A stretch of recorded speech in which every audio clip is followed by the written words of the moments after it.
소중한 나 무한행복.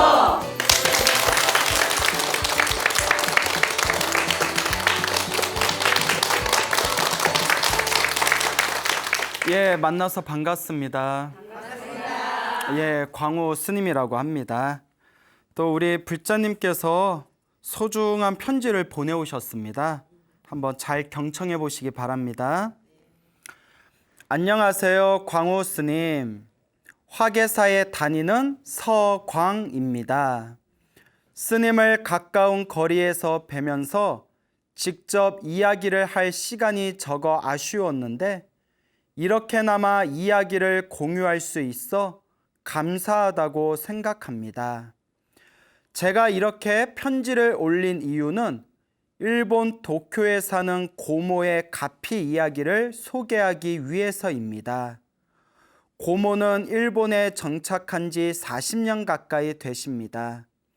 우리나라도 그렇지만 일본은 사찰이 많더라고요. 고모는 일본의 절에 다니십니다. 지금은 지인의 원룸 건물을 관리하면서 지내십니다. 약 10년 전에 일본 경제가 어려울 때 원룸의 임대가 잘 안 되던 시기가 있었습니다. 관리를 하던 고모는 답답하였습니다. 그런데 옷장 정리를 하다가 능언신주 책을 발견하셨다고 합니다.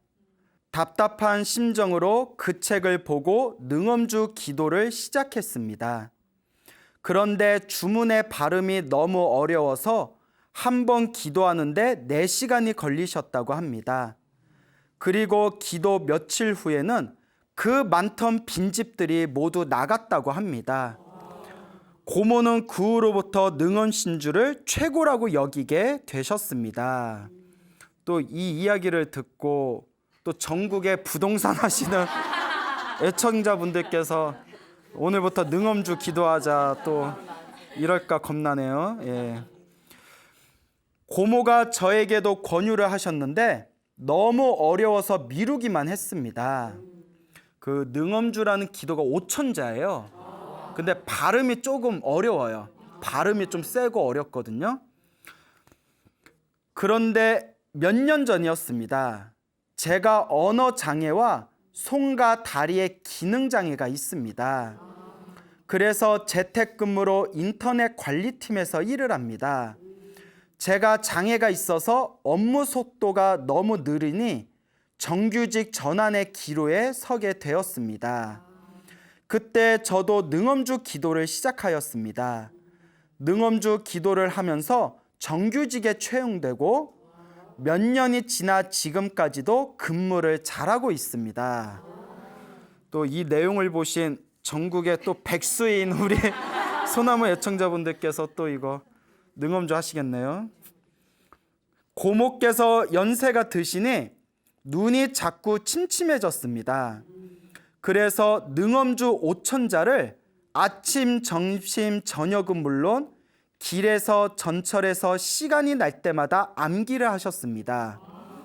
그렇게 6개월 만에 모두 외우셨습니다. 예전에 능엄주를 보고 기도하실 때에는 조금이라도 다른 생각에 빠지면 순서가 헷갈려서 뒤죽박죽이 되었는데 이제는 잠시 다른 생각을 했다가도 금방 원래 자리로 돌아와 알아차리고 기도를 올바르게 이어나가신다고 합니다. 전에는 능엄주 1독에 7분 정도 걸리셨는데 그 능엄주 한 번 읽는데 7분이면 엄청 빨리 하는 거예요. 능엄주 1독에 7분 정도 걸리셨는데 능엄주를 모두 암기하고 나서는 능엄주 1독에 3, 4분이 걸린다고 합니다. 거의 반이 되는 거죠. 제가 고모 이야기를 광우 스님 소나무에 알려드려도 되냐고 여쭈었더니 고모도 일본에서 소나무를 시청하신다고 합니다. 세계로 뻗어가는 소나무가 되겠네요. 고모가 체험한 가피 이야기가 많으셔서 한국에 가서 스님을 꼭 뵙고 싶다고 합니다. 제가 하나 더 들은 고모의 가피 이야기가 있는데 그 이야기는 저도 믿기 어려울 정도로 신기해서 나중에 스님께서 직접 들으셨으면 합니다. 마지막으로 고모가 질문이 하나 있으시다 합니다. 고모는 능엄신주를 주변에 많이 나누어 주고 권유하신다고 합니다. 그런데 어느 스님이 그것은 받는 사람에게 강요가 되고 부담을 주는 일이라고, 오히려 고모의 복을 까먹는 일이라고 합니다. 고모는 스님의 말씀을 듣고 혼란스러워 하셨습니다. 그래서 제가 소나무를 보며 얻은 얕은 정보로 말씀드렸습니다. 고모가 주었다고 다 읽지는 않습니다. 다 자기 복이지요. 그리고 기도하라고 권유한다고 그게 무슨 복이 깎입니까? 라고 말씀드렸는데 제 말이 맞는지요? 제 점수는요? 100점. 예, 맞습니다. 기도하라고 권유한 거잖아요. 너 기도 안 하면 죽어가 아니라 권유, 이렇게 능엄주를 나눠주면서 내가 능엄주하면서 효과를 많이 봤다, 좀 해봐라, 권유를 한 거잖아요. 복이 깎이는 게 아니라 오히려 복을 받죠. 예, 오히려 기도하라고 책도 주고 권유하는 건 복을 받습니다. 강요가 아니죠.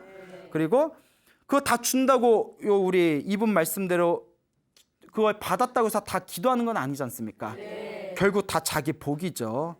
그래서 기도하라고 권유한다고 무슨 복이 깎이겠습니까? 그렇죠. 오히려 복을 짓는 겁니다.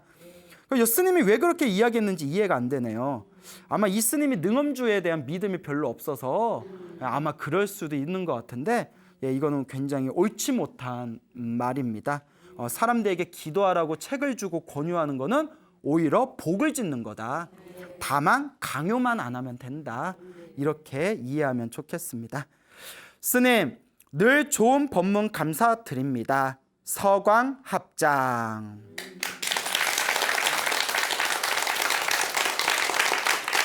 예, 편지 내용이 참 좋죠? 네. 그래서 우리 서광이라는 젊은 거사님께서 또 이렇게 고모의 이야기를 또 보내오셨습니다. 편지 내용에 조금 내용이 더 있었는데 시간 관계상 제가 좀 살짝 편집을 했습니다. 자, 어쨌거나 좋은 편지 보내주신 우리 서광 거사님 너무나 감사드리고, 또 그 고모님도 참 대단하시죠? 예, 정말 대단하신 분인 것 같고, 제가 거듭 말씀드리지만 능엄주에 대해서 제가 예전 소나무에서 한번 능엄주를 주제로 법문을 했습니다. 강의를 했는데 기억나세요? 이렇게 찾아보면 나와요. 예. 그래서 이제 능엄주가 굉장히 좋은 가르침이에요. 그래서 어제 강력한 주문이라고 하는데, 그래서 실제로 능엄주를 하신 분들 중에 가피 받은 분들이 많으세요. 그래서 이 고모님께서도 능엄주로 큰 가피를 받으신 것 같습니다. 하지만 제가 우려의 마음으로 다시 한번 강조드린다면 모든 기도는 하나로 통해요. 예. 금강경으로 가피 받은 분도 있고, 지장경으로 가피 받은 분도 있고, 관세음보살 보문품으로 가피 받은 분도 있고, 능엄주로 가피 받은 분도 있고, 각자 하고 있는 걸 꾸준하게 하면 됩니다. 그래서 평소에 신묘장구 다란히 기도하시던 분이 소나무에서 금강경 좋다 얘기했더니 금강경으로 기도 바꾸다가 또 그 다음 주에 법화경이 좋다 하니까 또 법화경 책을 또 주문해가지고 사경을 하다가 능엄주 가피가 또 대단하다 했더니 능엄주를 할까? 또 이렇게 왔다 갔다 하면 또 안 돼요. 예, 이제 뭘 하나 했으면 그래도 100일 이상, 한 1년 이상 꾸준하게 해야 됩니다. 그래서 모든 기도는 하나로 통한다는 걸 꼭 명심하시길 바랍니다. 자, 이와 같이 우리 소나무를 통해서 이렇게 들어오는 수많은 제보들을 보면 요새 굉장히 특기할 만한 사항이 있습니다. 제가 소스라치게 놀라고 있는데요. 소나무가 지금 거의 200회 다 되고 있어요. 지금 180회가 훌쩍 넘었거든요. 예, 너무 오래 하는 것 같아. 너무 오래 하는 것 같아. 식상해. 예? 식사하셨습니까? 네? 식상해. 그런데 이제 거의 4년이 돼가고 있어요. 4년 전쯤에 처음 소나무를 이제 막 초창기 때 시작할 때는 다른 분들의 가피 이야기를 많이 얻어다 썼거든요. 그러다가 소나무를 보면서 기도를 시작하셨던 분들이 스님, 저도 소나무 덕분에 가피 받았어요 라는 이야기가 요새 막 쏟아지고 있습니다. 그 시기가 그렇게 된 거예요. 3년 전에 소나무 보면서 기도 한번 해볼까 하고 열심히 기도했던 분들이 1년 지나고 2년 지나고 3년 지나고 4년이 되니까 그런 분들이 스님 소나무 덕분에 너무 감사드립니다. 기도가 뭔지도 모르고 절에 다니면서도 기도할 줄도 몰랐는데 소나무 보고 기도 시작하고 복 지으면서 정말 갚이 받았습니다라는 이야기를 요새 너무 자주 듣습니다. 그래서 광우 스님 너무너무 감사합니다. 은인입니다. 이런 이야기도 들었는데 아니에요. 제가 그분들에게 더 감사합니다. 저의 말을 허투루 듣지 않고 제가 드리는 그런 부처님 갚이에 대한 이야기에 믿음을 가지고 또 그렇게 기도를 열심히 하셔서 갚이를 받았다는 우리 불자님들의 이야기를 들을 때마다 제가 더 감동스럽고 제가 더 감격하고 제가 더 삶의 의미를 찾게 되는 것 같습니다. 하여튼 제 주변에만 하더라도 제 주변뿐만이 아니라 미처 제가 듣지 못했던 수많은 불자분들의 그 갚이 이야기가 아직도 현재 진행형입니다. 그러니까 항상 힘들고 괴롭고 답답할 때 인생을 탓하고 조상을 탓하지 말고 아, 내가 지은 업이 이렇게 두껍구나. 내가 전생에 선업을 많이 짓지 못했나 보구나. 그러니 언제라도 닦아야 된다. 지금이라도 닦아야 된다라는 마음으로 기도하고 복을 지어 나가시기 바랍니다. 네. 알겠죠? 네. 자, 오늘 또 재미난 이야기 여러분들에게 들려드릴까 합니다. 그 소나무의 아주 광팬이신 애청자 분이세요. 저기 충청도 아시죠? 네. 충청도의 그 지방에서 신행 생활을 하고 계시는 어느 그 불자님의 이야기인데요. 우리 보살님께서 굉장히 불심이 강하세요. 그래서 평소에 기도를 오랫동안 하면서 크고 작은 갚이를 많이 받으셨대요. 크고 작은 그 갚이를 많이 받았는데 그중에 또 요 근래 겪었던 아주 재미난 이야기를 해주셨습니다. 너무 신기하고 감동스럽더라고요. 쫑긋 잘 들으세요? 네. 졸지 말고. 예, 웃자간 말이에요. 예. 자, 그래서 이 충청도 지방에 계시는 이 불자님께서 평소에 기도를 많이 하셨는데 이 보살님께서 사촌 오빠가 있었어요. 사촌 오빠가 갑자기 A형 감염에 걸리셨어요. A형 감염이라고 있대요. 예, 그게 있는데 전 잘 모르겠는데 A형 감염을 크게 걸렸나 봐요. 그래서 서울에 있는 큰 이름만 대면 알만한 서울의 제일 큰 대형 병원을 딱 갔는데 이제 사촌 오빠는 혼수 상태에 빠진 거예요. 의식이 혼수 상태에 빠져가지고 딱 검진을 했는데 굉장히 심각한 상황이더래요. 열흘 안에 간이식을 해야 된다. 자, 중요해. 열흘 안에 간이식을 안 하면 죽는다. 문제는 한 개 갖고 안 된대요. 2개 이식해야 된대요. 하나도 힘든데 간이식을 2개를 해야 된대요. 왜 그런 게 있나 봐요. 그러니까 좀 아세요? 예. 그 발칵 이제 뒤집혀진 거예요.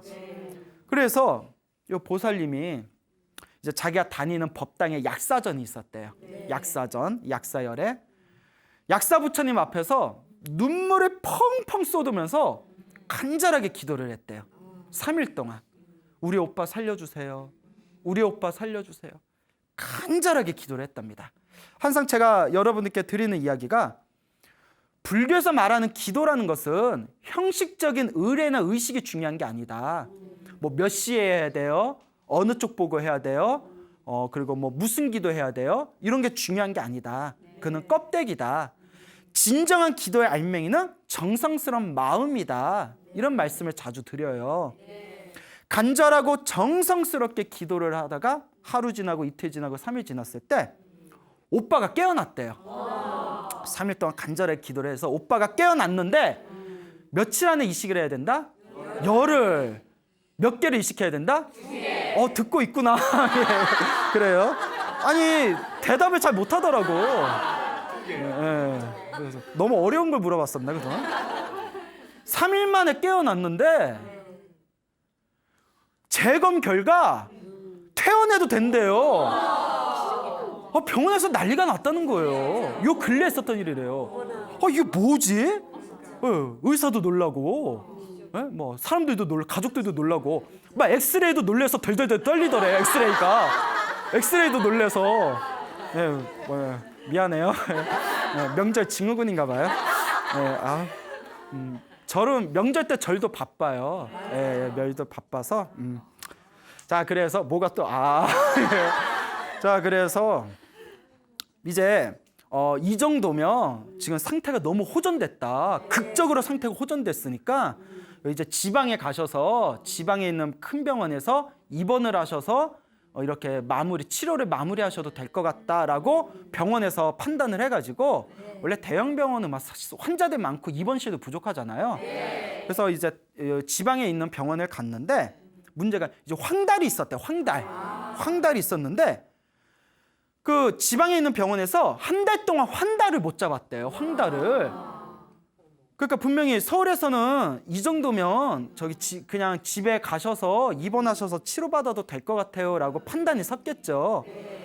그런데 황달을 이제 못 잡으니까 한 달이 돼가지고 또 위독해진 거예요. 그래서 다시 이제 서울로 부랴부랴 올라갔는데 응급실에 들어갔는데 병실에 사람이 꽉 차가지고 입원을 할 수가 없다는 거예요. 그런 경우가 있다면서요. 그래서 이렇게 번호 순으로 5번이더래요. 순번이 5번. 그냥 꽉 찼더래요. 대한민국에 왜 이렇게 병자들이 많아? 그렇죠. 왜 이렇게 병들이 많을까? 그 큰 병원에 입원실이 없어가지고 병원에서는 환자가 지금 위독하니까 빨리 다른 병원이라도 가라. 근데 이제 가족들은 큰 병원에서 이렇게 막 치료하고 싶은 마음에 여기 있다가 나가라고 해서 나갔더니 상태가 더 안 좋아졌잖냐. 막 이렇게 옥신각신 난리가 난 거예요. 그럴 때 보살님이 그랬대요. 오빠 침대 빼지 마. 어떻게든 입원실에 나올 거야. 딱 그러더래요. 그 보살님이. 몸백이 있어서. 핸드백? 몸백이 있어서. 그날 저녁에 오빠가 응급실에서 이제 침대에 누워서 대기하고 있을 때 이제 저녁 6시에 법당에 올라갔대요. 그러니까 저녁 6시에 우리 절에서는 저녁 예불을 올리거든요. 저녁 예불을 딱 올리고 기도를 올렸대요. 제발 우리 오빠 살려달라고. 막 눈물을 펑펑 쏟으면서 간절하게 올렸대요. 그리고 9시가 됐대요. 3시간을 막 눈물을 흘리면서 기도한 거예요. 3시간을. 근데 저희가 기도를 할 때 막 마음으로 막 울면서 진심으로 울면서 기도하면 효과가 좀 빠른 것 같아요. 좀 그런 게 있는 것 같아요. 그러니까 좀 간절해서 그런 거 봐요. 막 듬성듬성 뭐 늘일이야 뭐 소원이 이루어진 거 말거나 뭐 부처님 알아서 해주세요 이런 것보다는 정말 막 피눈물을 흘리는 마음으로. 그러니까 저도 이렇게 소원을 빌 게 있는데 이 눈물을 흘려야 소원 성취가 빨리 되는데 눈물이 안 나와. 그럼 어떡해? 허벅지를 찔러? 눈물아 나와라. 눈물아. 그러니까 안 나와요. 예. 그럼 막 3시간을 간절하게 이제 기도를 합니다. 기도를 했는데 딱 3시간 동안 기도를 해서 9시가 됐을 때 병원에서 갑자기 순번 몇 번? 5번. 오늘 분위기 좋네요. 네? 5번이었는데 갑자기 입원하세요 이러더라고요. 입원 수속을 딱 밟는 겁니다. 막 눈물을 흘리면서 밤 9시에 기도하고 있는데 전화가 온 거예요. 야, 오빠 입원했다. 야. 그리고 병원에서는 한 달은 집중 치료를 받아야 됩니다라고 했대요. 일단 위급한 상황은 넘겼으니까. 아까 그랬잖아요. 3일 만에 깨어났더니 호전돼서. 근데 이제 황달을 못 잡아서 왔는데 한 달은 집중 치료를 받아야 됩니다 했는데 열흘 만에 깔끔하게 퇴원했대요. 병원에서 기적이라고. 병원에서 이거 기적이라고. 병원에서 소문이 났대요. 그 환자가. 그래서 가족들이 평소에 절에 다니거나 기도하는 걸 약간 우습게 봤던 가족들이 그 보살님을 보고 감동을 받고 눈으로 목격을 했잖아요. 기도가 있구나. 부처님 가피가 있구나 하면서 그 뒤로 가족들이 다 기도를 한대요.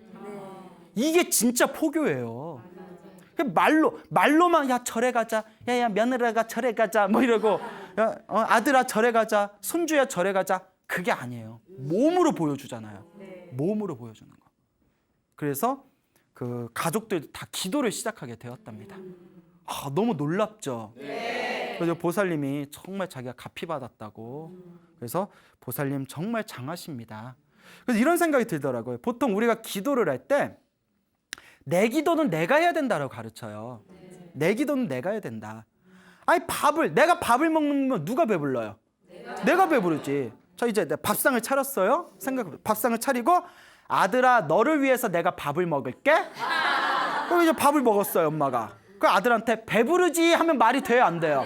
안 돼요. 이건 정신병이에요. 자 기도도 그와 같다. 내 기도는 누가 해야 된다? 내가 해야 되는데 이렇게 간절한 기도는 남을 위해서 해주는 간절한 기도도 통할 때가 있어요. 무슨 말인지 알겠죠? 그렇기 때문에 이 기도의 힘은 참으로 무궁무진합니다. 그래서 힘들고 괴롭고 답답할 때 항상 무엇을 해라? 기도를 해라. 기도만이 여러분들을 진정한 행복의 길로 이끌어 줄 것입니다. 자, 이 보살님이 이제 연세가 드신 아버님이 계세요. 친정 아버지가 계시는데 이제 아버지도 이렇게 절에를 꾸준히 다니셨는데 한번 아버지 믿음에 고비가 왔대요.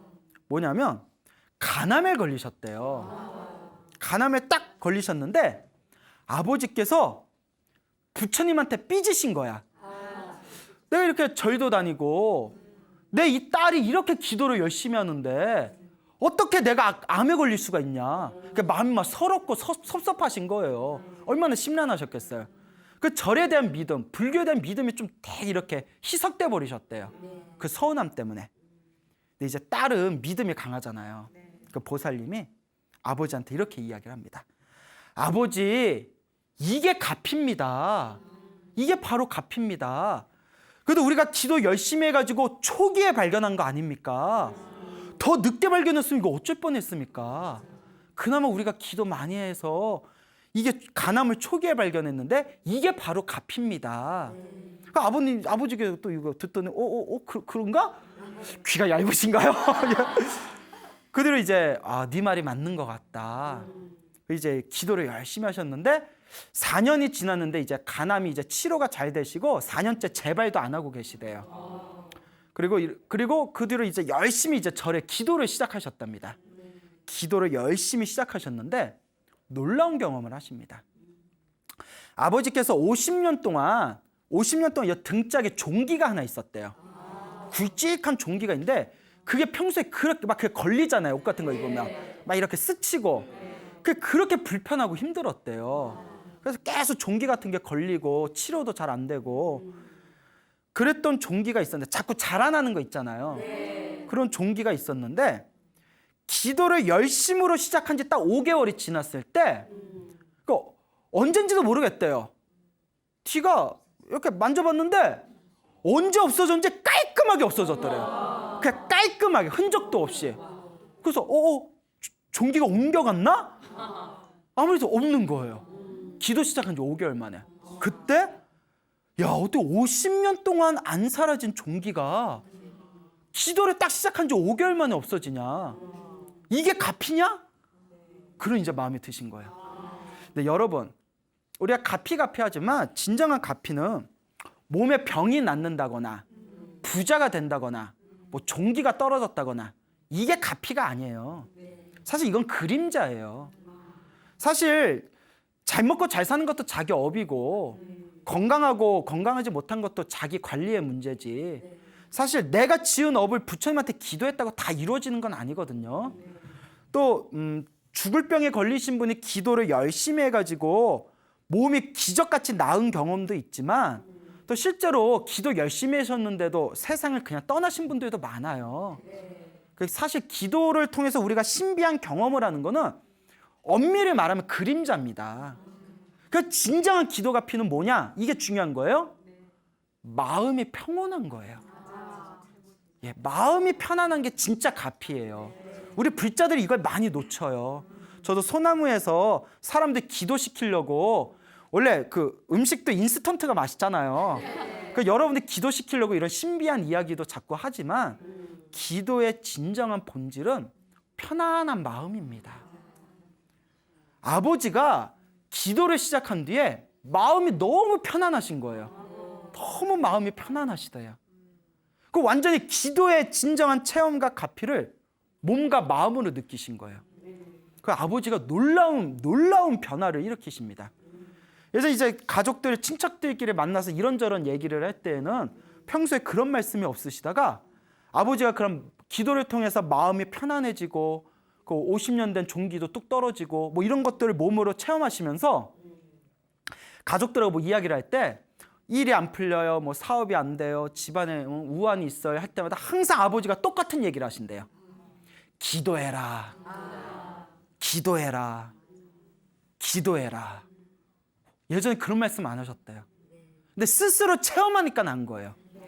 광우 스님도 소나무에서 4년 내내 기도해라, 기도해라, 기도해라, 복을 지어라. 제가 체험한 게 있어서 그렇거든요. 내가 체험을 했기 때문에 자신 있게 말할 수 있는 거예요. 내가 체험을 못하면 누가 물어보면 아닌가? 네. 체험이 그렇게 중요합니다. 그러니까 가족들하고 상담을 할 때마다 기도해라. 기도하면 된다. 그리고 완전히 바뀌셨답니다. 그래서 아버지께서 지금도 항상 아침에 일어나면 하루 종일 연불 테이프를 틀어놓으신대요. 항상 연불을 틀어놓고 항상 불교 TV를 보신대요. 그분 이제 드라마도 재미가 없고 예능 프로도 재미가 없고 부처님 법이 제일 재밌는 거예요. 아버지가 너무나 그렇게 아름답게 극적으로 변하셨다고. 그런 우리 저기 충청도 지방에서 신행 생활을 너무 잘하고 계시는 어느 불자님의 너무나 그런 아름다운 이야기가 되겠습니다. 부럽죠, 여러분? 네. 기도하세요. 듣는 거로는 변화가 없습니다. 듣는 걸로는 변화가 없어요.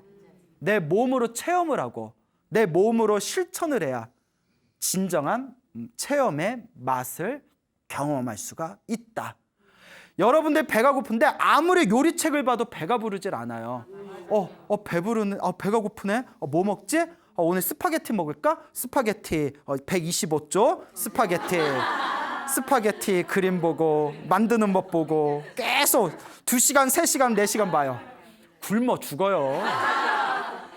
먹어야 될 거 아니야.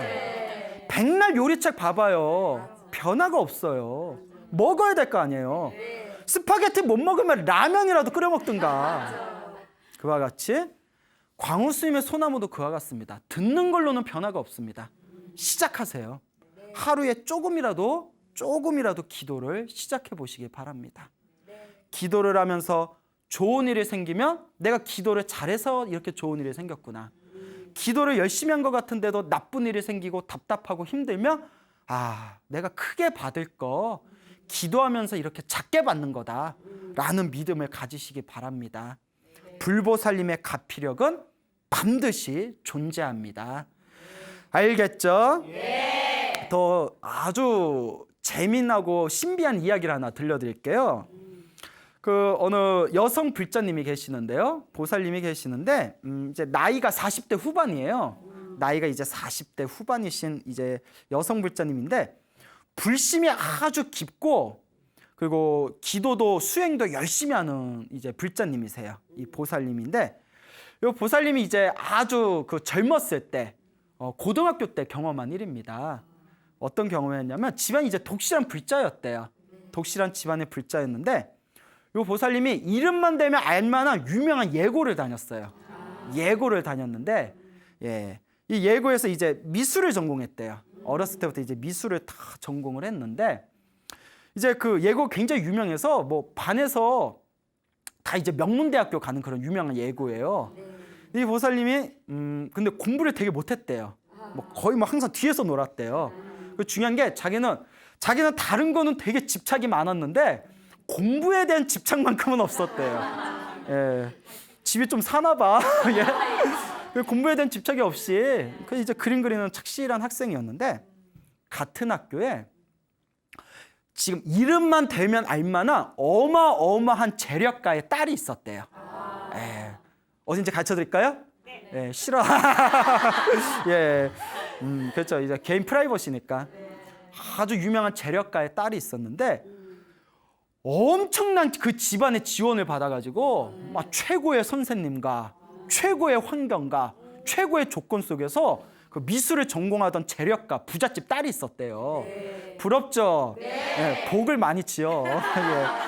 자, 그래서 이 부잣집 딸이 있었는데 뭐 그이는 이제 그냥 계속 착실하게 이제 입시 이제 준비를 해 나갔고 이제 고3 때였나 봐요. 그 이제 유명한 이제 미대 응시를 했는데 그 입시 시험을 볼 때 저도 이제 모르는데 저도 설명을 듣긴 들었는데 제가 잘 이해한 건지 모르겠어요. 입시 시험 볼 때 하도라는 게 있대. 하도. 들어보셨어요? 아시네. 그게 밑그림이죠. 근데 그 대학의 입시 시험을 볼 때 미리 특정한 주제에 맞춰서 하도를 미리 준비를 한 뒤에 거기다 이제 그림을 완성을 해야 된대요. 예, 그게 있나요? 예, 하여튼 밑그림을 미리 준비하고 그림을 이제 완성하는데 문제 뭐냐면 같은 학교에 응시했는데 2명 이상의 학생이 하도가 똑같으면 한 명은 떨어진대요.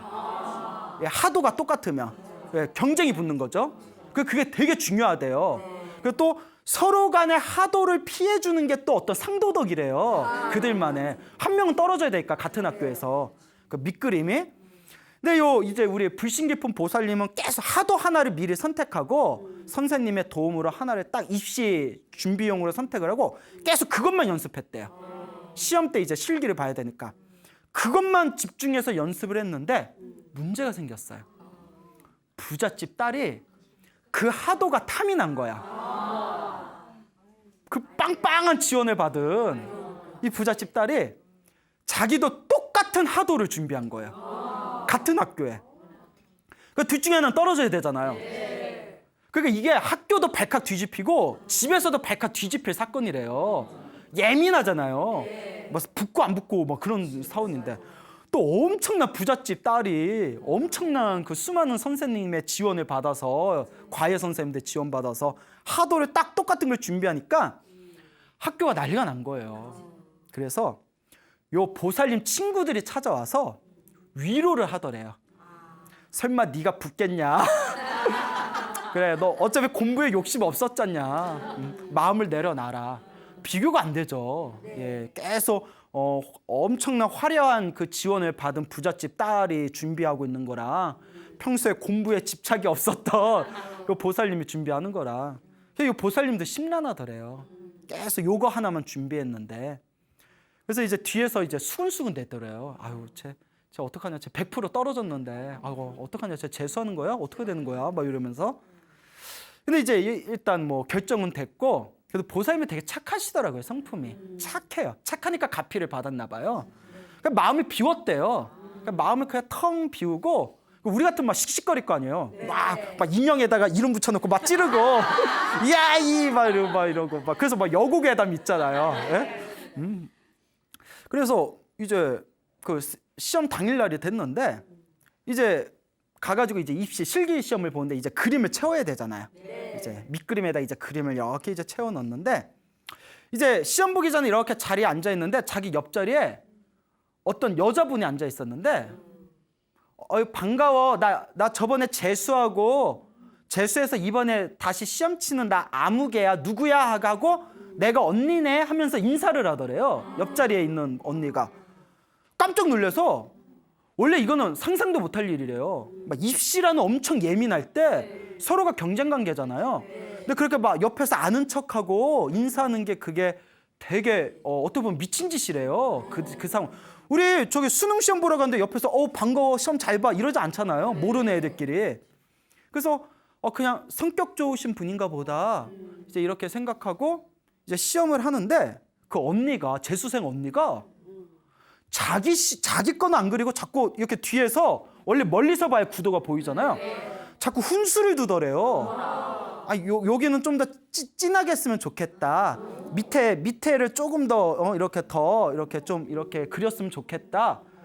근데 이제 이게 또 잘못하면 시험 예민할 때 막 이렇게 훈수 두고 하면 싸움 날 수도 있는데 또 이 보살님이 착해요. 지금도 보면 착한데 착하고 무엇보다 뒤에서 이렇게 훈수하고 조언하는 거 이렇게 보니까 맞더래요. 그 말이. 그 맞으니까 언니 말이 맞으니까 그 언니가 시킨 대로 막 이렇게 했대요. 그 재수생은 자기 건 안 그리고 요거 그거 괜찮다 막 이렇게 가르쳐 주더니 또 막 이렇게 펜을 그대로 보면 펜이 문득해지잖아요. 그러니까 뭐 깎을 시간도 없잖아요. 내 거 써 하고 연필도 빌려주더래요. 재수생 언니가 재수해서 미쳤나 봐. 이번 시험도 포기했나? 그래서 다 이제 완성을 했는데 그 실기 시험을 준비하려고 그 하나의 그림을 몇 번을 그렸을 거 아니에요. 여태껏 자기가 그렸던 것 중에 최고의 작품이 나왔대요. 스스로 이보다 더 나을 수는 없다. 원래 실전에 약한 사람들 있잖아요. 정말 더 이상 고칠 데가 없이 완벽하게 됐대요. 그리고 결과물을 냈는데 보살님 마음을 비웠대요. 비웠는데 붙은 거야. 부잣집 딸이 떨어졌어. 학교가 뒤집어지고 친구들 비명을 지르더래요. 기적이라고. 근데 부잣집 딸은 부자잖아.